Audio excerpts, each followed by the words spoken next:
Welcome to science classes. Science classes पर आपका स्वागत है। क्लास 10 साइंस के लिए एक और यूजफुल और इम्पोर्टेंट वीडियो। आज के इस वीडियो में हम डिस्कस करने वाले हैं मेटल्स एंड नॉन मेटल्स। जो चैप्टर है हमारा चैप्टर 3 है क्लास 10 साइंस का। उसमें जो एक्सरसाइज क्वेश्चंस हैं उनके सॉल्यूशंस आपको यहाँ पर दिए जा रहे हैं, और जो इसके अलावा जो इन टेक्स्ट क्वेश्चंस हैं उनके भी वीडियोज ऑलरेडी अवेलेबल हैं। ठीक है, तो शुरू करते हैं आज का वीडियो।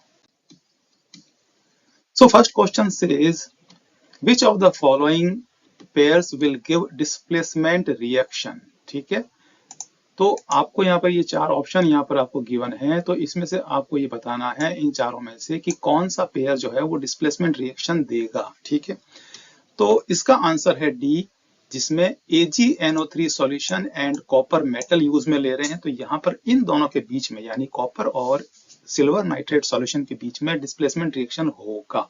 ठीक है, तो फिर जो ये तीन जो अलग ऑप्शन है उनमें क्यों नहीं होगा? बिकॉज डिस्प्लेसमेंट रिएक्शन में क्या होता है कि एक हाईली रिएक्टिव मेटल जो होता है वो लेस रिएक्टिव मेटल को डिस्प्लेस कर देता है।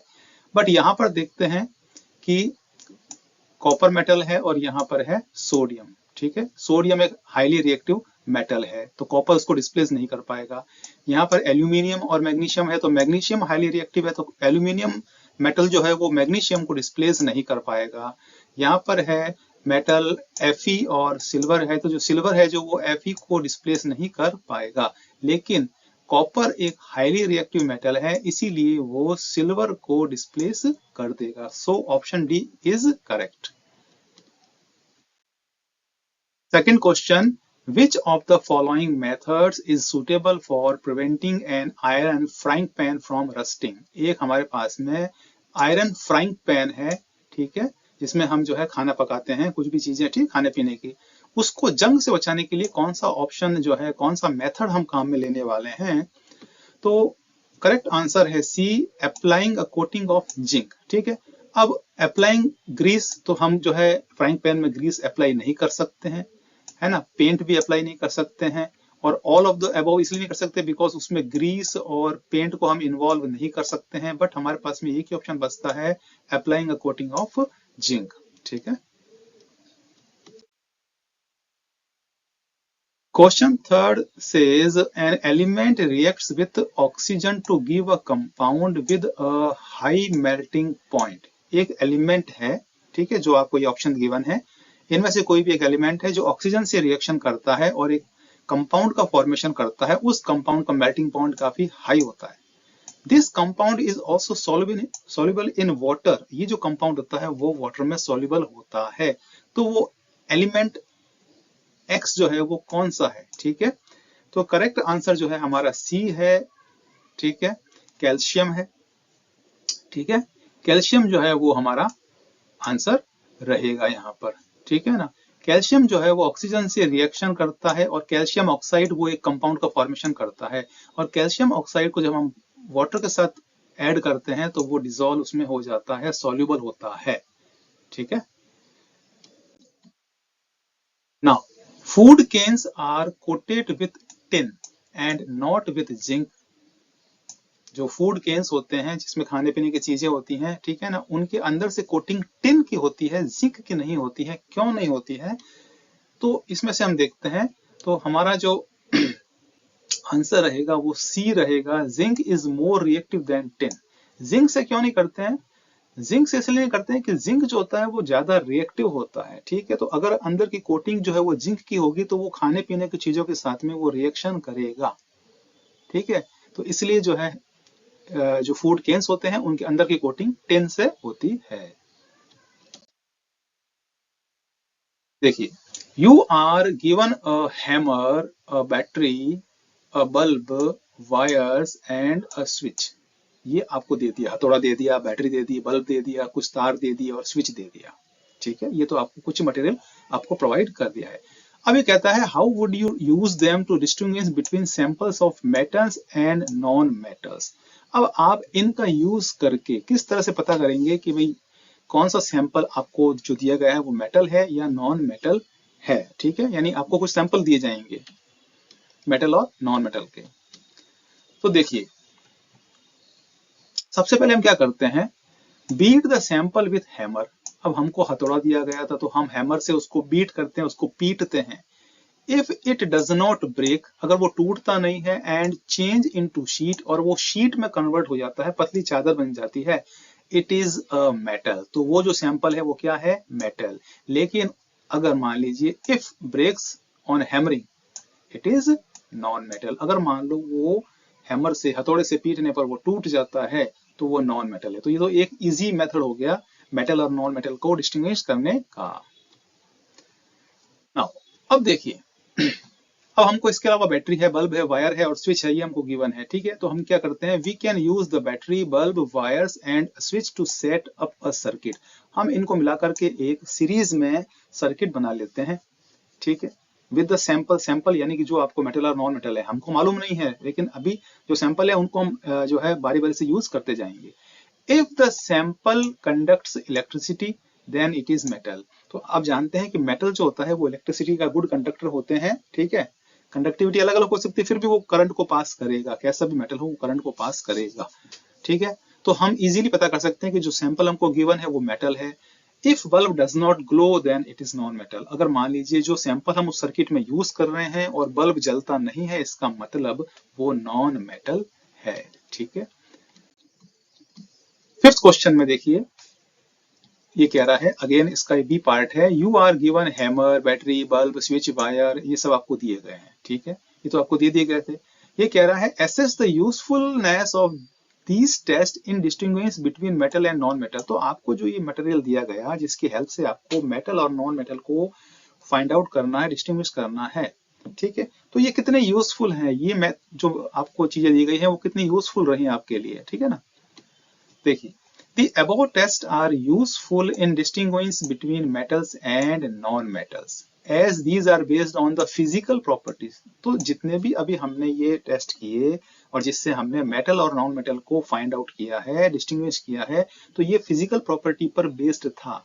No chemical reaction are involve in these test. तो इनमें कोई भी केमिकल रिएक्शन नहीं थी, तो इसलिए हमारे लिए ये बहुत ही यूजफुल और एक इजी मेथड हो गया मेटल और नॉन मेटल में डिस्टिंग्विश करने का, अंतर करने का।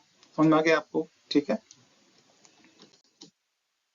Now the sixth question says what are amphoteric oxide? Amphoteric oxides यानी उभयधर्मी ऑक्साइड क्या होते हैं?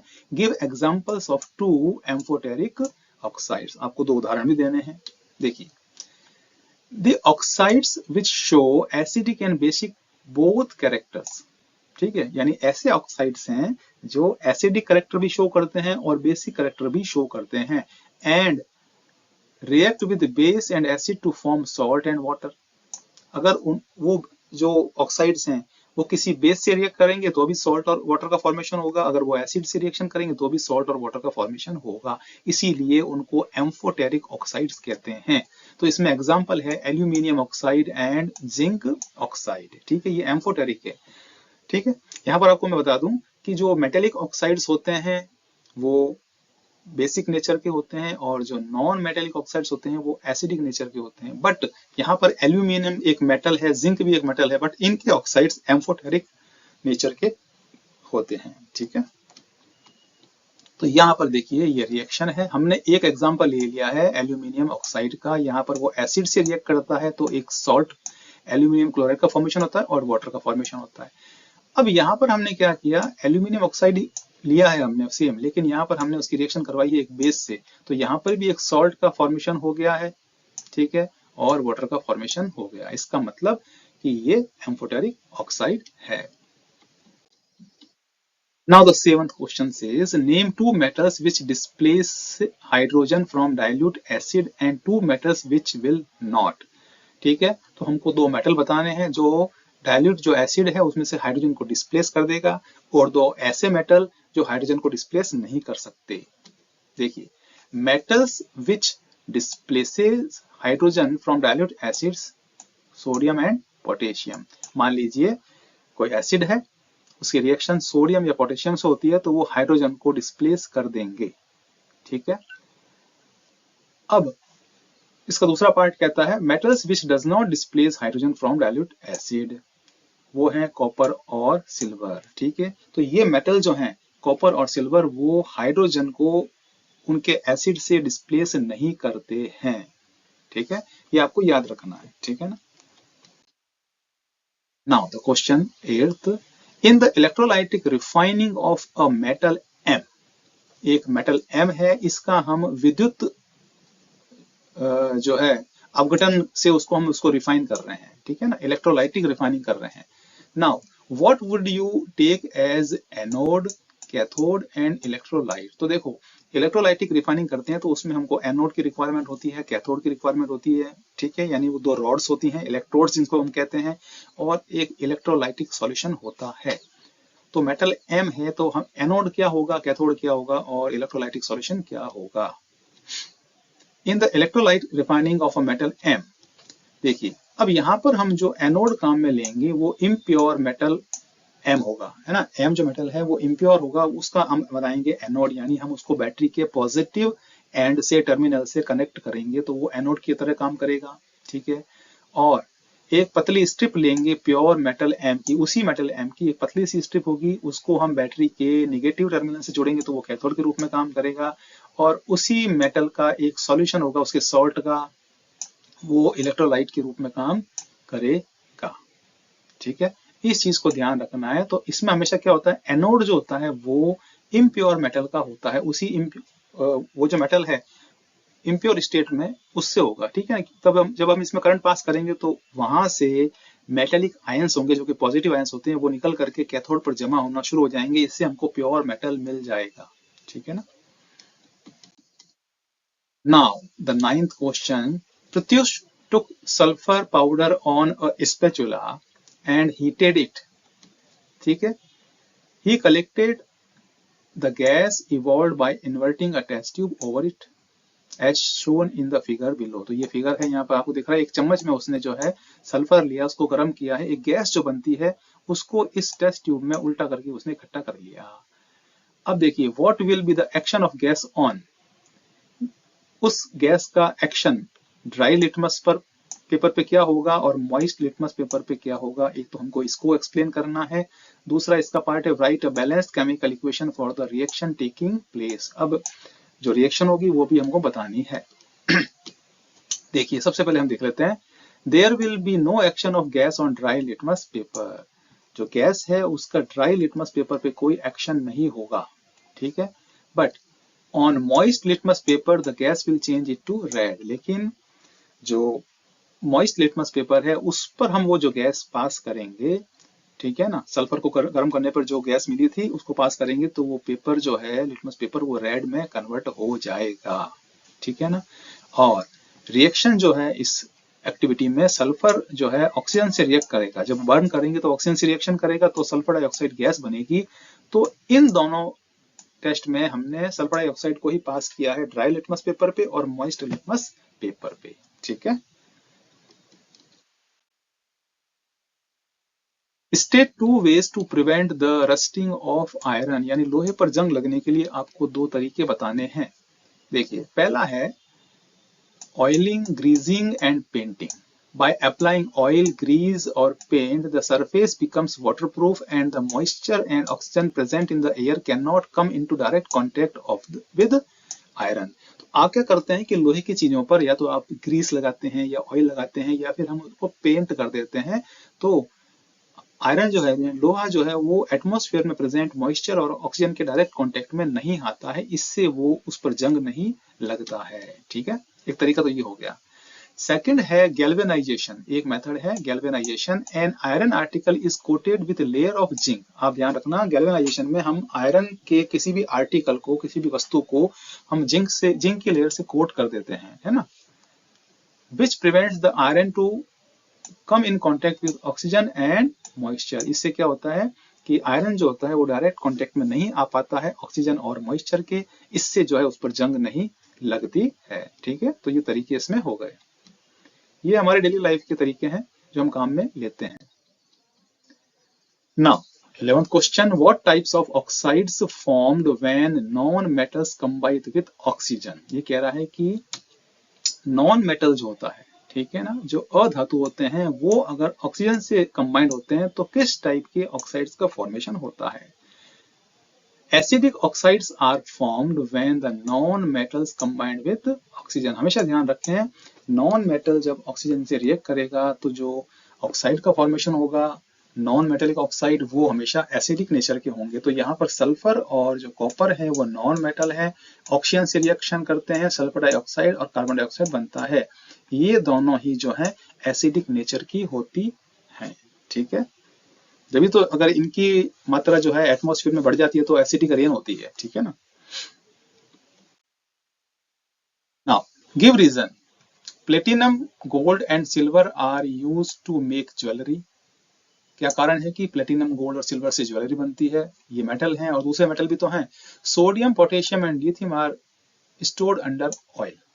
ठीक है, आपको इनके कारण देने हैं, तो पहले हम इनको डिस्कस कर लेते हैं। देखिए, platinum, gold and silver do not react with atmospheric reagents, है ना, एंड अदर रिएजेंट्स। ठीक है, तो प्लेटिनम, गोल्ड और सिल्वर जो होते हैं वो एटमॉस्फेरिक जो भी रिएजेंट होते हैं, कुछ मॉइस्चर हो सकती है, कुछ गैसेस हो सकती है, उनसे रिएक्ट नहीं करते हैं। And they are very lustrous, और इनमें काफी चमक भी होती है। So they are used to make jewellery, इसलिए हम जो है इनकी ज्वेलरी बनाते हैं। ठीक है ना। अब इसका जो सेकंड क्वेश्चन था कि सोडियम, पोटेशियम और लिथियम को ऑयल में क्यों रखते हैं? Sodium, potassium and lithium are stored under oil because they are highly reactive and combined with atmospheric oxygen and catch fire. तो ये क्या होते हैं कि हाईली रिएक्टिव होते हैं, ऑक्सीजन से रिएक्शन कर लेते हैं और आग पकड़ लेते हैं, इसलिए हमें इनको केरोसिन में या ऑयल में हमको रखना पड़ता है। तो ये रीजन हो गया इसका। ठीक है, 12th क्वेश्चन के ही सी और डी क्वेश्चन है। सी कहता है aluminium is a highly reactive metal, still it is used to make utensils for cooking. Aluminium जो है वो काफी हाईली रिएक्टिव मेटल है, फिर भी वो खाना पकाने के बर्तनों में काम आता है, बनाने की, है ना। एल्यूमिनियम के बर्तन आते हैं, आजकल कम काम में लेते हैं, पहले काफी काम में लिया करते थे। और डी है carbonates and sulphide ores are usually converted into oxides during the process of extraction. ठीक है ना, कार्बोनेट और सल्फाइड ओर्स जो होते हैं उनको हम ऑक्साइड्स में कन्वर्ट करते हैं जब हम उससे मेटल को निकालते हैं। तो ऐसा क्यों करते हैं, रीजन देना है। देखिए, पहले हम सी को समझ लेते हैं। ठीक है, aluminium is a reactive metal but it is used to make utensils used for cooking because aluminium react with oxygen of atmosphere to form aluminium oxide which is non-reactive, ठीक है, and make a sticky layer over it which prevents further reaction। तो aluminium वैसे highly reactive metal है, फिर भी हम इसके बर्तन बना रहे हैं। क्या होता है कि एल्यूमिनियम जो है पहले एटमॉस्फेरिक जो ऑक्सीजन होती है उससे रिएक्शन कर लेता है। ठीक है, बर्तन पड़े हैं, एटमॉस्फेयर की ऑक्सीजन उसके कांटेक्ट में आ रही है तो वो रिएक्शन करेगा, तो एल्यूमिनियम के बर्तनों पर एल्यूमिनियम ऑक्साइड की एक लेयर बन जाएगी जो नॉन रिएक्टिव होती है, वो रिएक्शन नहीं करती है, तो एक नॉन रिएक्टिव लेयर बन गई। ठीक है ना, इससे क्या होगा कि आगे कोई रिएक्शन नहीं होगी, जब आप खाना पकाओगे उसमें तो कोई रिएक्शन नहीं होगा। ठीक है, एक तो बात ये हो गई। Now, D. Carbonates and sulfide ores are usually converted to oxides because metals can be easily extracted from their oxides rather than from their carbonate and sulfide। ठीक है ना, कार्बोनेट ओर्स हैं या सल्फाइड ओर्स हैं तो उनमें से direct metal को निकालना बड़ा मुश्किल पड़ता है। तो इसलिए क्या करते हैं, कार्बोनेट और सल्फाइड ओर्स को पहले हम ऑक्साइड में कन्वर्ट कर लेते हैं, यानी वो मेटल कार्बोनेट था तो वो मेटल ऑक्साइड बन जाएगा, मेटल सल्फाइड था तो वो मेटल ऑक्साइड बन जाएगा, फिर हम उसमें से मेटल को बाहर निकाल लेंगे या एक्सट्रैक्ट कर लेंगे। ठीक है, 13th क्वेश्चन, 13वां क्वेश्चन है, you must have seen tarnished copper vessels being cleaned with lemon or tamarind juice, explain why these sour substances are effective on cleaning the vessels। ठीक है, देखिए, कॉपर के जो बर्तन होते हैं, ठीक है ना, वो आपने देखा होगा कई बार उस पर एक लेयर बन जाती है, ग्रीनिश कलर के हो जाते हैं, इस तरह से हो जाते हैं, तो उसको हम नींबू से या इमली के जूस से हम उसको साफ करते हैं। तो ये खट्टे चीजें क्यों काम में लेते हैं, है ना, क्या ये क्यों इफेक्टिव है? देखिए, copper reacts with moist carbon dioxide in air to form copper carbonate and as a result copper vessels loses its shiny brown surface forming a green layer of copper carbonate. ठीक है, copper क्या करता है कि moist carbon dioxide से reaction करता है, तो एक कॉपर कार्बोनेट की एक लेयर बन जाती है जो कि ग्रीन कलर की होती है, तो इससे कॉपर वेसल जो है उसकी जो शाइनिंग होती है वो खत्म हो जाती है। ठीक है, when These types of vessels are cleaned with lemon or tamarind juice containing acid, shining surface again visible. Because lemon और जो tamarind juice है वो एसिडिक नेचर की होती है, यानी उनमें एसिड्स हैं। इससे क्या होता है कि वो जो लेयर है वो साफ हो जाती है और जो कॉपर के जो वेसल्स हैं, बर्तन है, वो वापस क्लीन हो जाते हैं। ठीक है, तो सिंपल सा प्रोसेस है। ठीक है ना, एसिड से रिएक्शन होता है इनका। ठीक है। 14th question, differentiate between metal and non-metal on the basis of their chemical properties। ठीक है, मेटल और नॉन मेटल को हमें केमिकल प्रॉपर्टीज पर डिफरेंशिएट करना है। देखिए, metals and non-metals show the following differences in their chemical properties। chemical properties हम देख लेते हैं। Mostly the metal react with oxygen to form basic oxides। जो मेटल होते हैं वो ऑक्सीजन से रिएक्शन करते हैं और बेसिक ऑक्साइड का फॉर्मेशन करते हैं। ठीक है, but non metals react with oxygen to form acidic oxides. ठीक है, जैसे सल्फर है तो ऑक्सीजन से रिएक्शन करता है, सल्फर डाइऑक्साइड बनता है। कार्बन जो है वो ऑक्सीजन से रिएक्शन करता है, कार्बन डाइऑक्साइड बनती है, तो वो एसिडिक नेचर के ऑक्साइड्स होते हैं। तो मेटेलिक ऑक्साइड जो होते हैं वो बेसिक नेचर के होते हैं और non metallic oxides acidic nature के होते हैं। ठीक है, एक तो केमिकल रिएक्शन ही हो गया। ठीक है ना। सेकंड देख लेते हैं हम इसमें। Most of the metal react with water to form oxides and hydroxides. Metal जो होते हैं वो वाटर से रिएक्शन करके हाइड्रोक्साइड्स का फॉर्मेशन करते हैं या ऑक्साइड्स का फॉर्मेशन करते हैं। ठीक है, non metals do not react with water, जबकि नॉन मेटल जो है वो वाटर से रिएक्शन ही नहीं करते हैं। तो ये केमिकल प्रॉपर्टीज में डिफरेंस हो गया। ठीक है, नेक्स्ट और देखते हैं इसमें। थर्ड डिफरेंस देख लेते हैं। Most of the metals react with dilute acid to produce salt and hydrogen gas evolved. Metal जो होते हैं वो डाइल्यूट एसिड से रिएक्शन करते हैं, सॉल्ट का फॉर्मेशन होता है और हाइड्रोजन गैस इवॉल्व होती है। Non metals do not react with acid, जबकि जो नॉन मेटल होते हैं वो एसिड से रिएक्ट नहीं करते हैं। क्लियर हो गई बात यहाँ पर। तो ये हमने केमिकल प्रॉपर्टीज के बेस पर डिफरेंशिएट कर लिया मेटल और नॉन मेटल को। ठीक है ना। अब देखिए, क्वेश्चन काफी बड़ा लग रहा है ये। ठीक है, लेकिन इसका आंसर काफी छोटा सा है। A man when door to door posing to be a goldsmith. एक आदमी जाता है कि भाई मैं सुनार हूं, है ना, घर से गली में घूमता है, घर घर जाता है।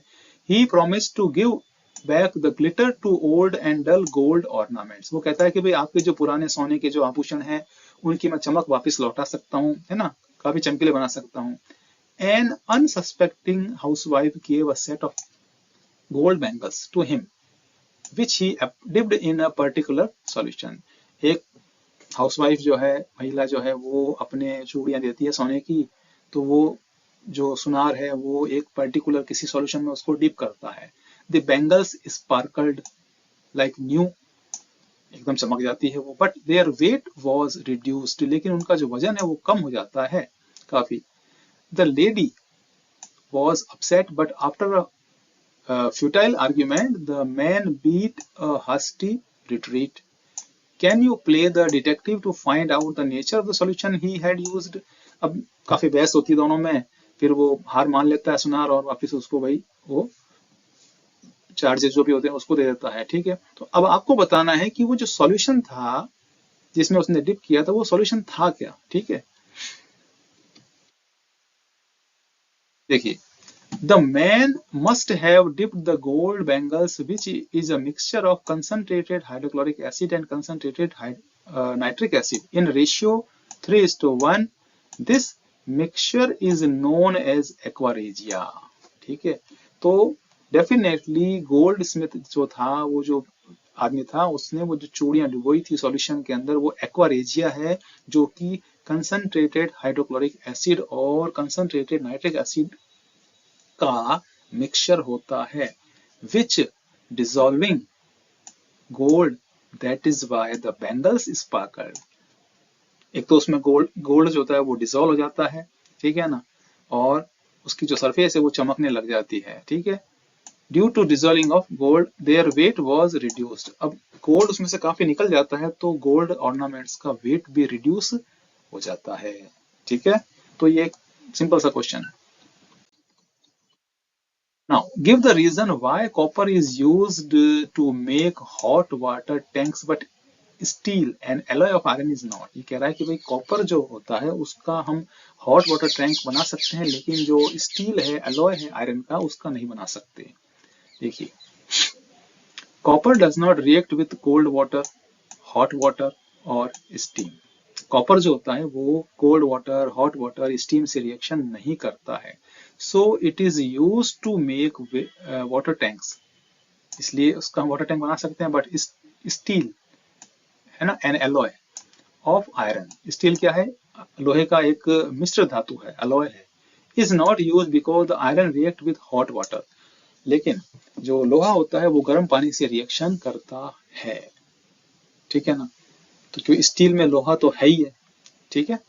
That is why copper is use to make hot water tanks and not steel. इसीलिए कॉपर का यूज करते हैं हॉट वाटर टैंक बनाने में, स्टील का यूज नहीं करते हैं। booksbasket.in पर जाकर के आप मात्र 7 रुपए में notes, solutions, PDF, e books आप परचेज कर सकते हैं। अगर आपको यूजफुल लगता है तो आप जरूर वेबसाइट पर जाइए और विजिट करके देखिए कि क्या आपके लिए कोई useful e books, solutions, notes वगैरह अवेलेबल हैं। चैनल पेज पर आपको अलग अलग प्लेलिस्ट मिलेंगी, 10th क्लास की, 9th क्लास की, और आपके लिए काफी यूजफुल स्टडी मटेरियल हम रेगुलरली वीडियोस अपडेट कर रहे हैं, और जो भी कमेंट आते हैं उनके भी हम कमेंट रेगुलर करते हैं, ठीक है ना। तो आप जो है जरूर देखिए, अपने फ्रेंड्स के साथ भी शेयर जरूर करिए, ठीक है। तो काफी मेहनत से हम वीडियो बनाते हैं। अगर आपको वीडियो पसंद आता है तो चैनल को सब्सक्राइब कीजिए। साइंस क्लासेस बाय नमी सक्सेना एंड हिमिका सक्सेना। मिलते हैं नेक्स्ट वीडियो में।